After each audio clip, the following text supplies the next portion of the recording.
Samedi dernier, Valérie Pécresse, avant un meeting le soir à Metz, a passé son après-midi dans les Vosges.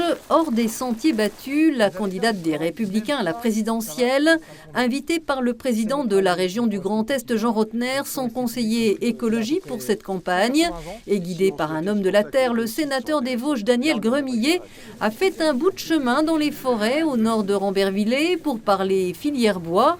Cet atout économique et touristique qui, ici comme ailleurs, fait face au réchauffement climatique. Des parasites qui sont installés sur les mêmes chenilles elles-mêmes. Donc c'est vraiment un cycle.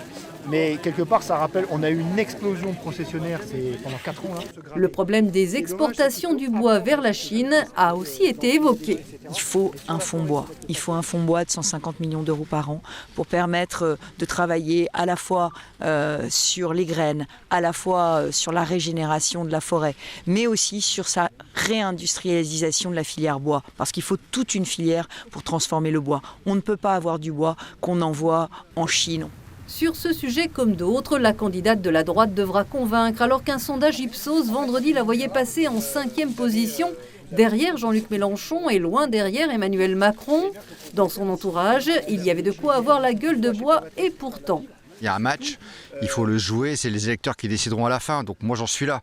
Maintenant que le président Macron est désormais candidat, je souhaite effectivement que la démocratie puisse s'exprimer. J'ai de bons espoirs sur l'élection de Valérie Pécresse, tout simplement parce que c'est une femme solide, une élue également de terrain, qui est très pragmatique. Le président est reconnu dans l'action qu'il mène sur l'international. Ça ne veut pas dire pour autant qu'au niveau national, les chiffres sont les mêmes.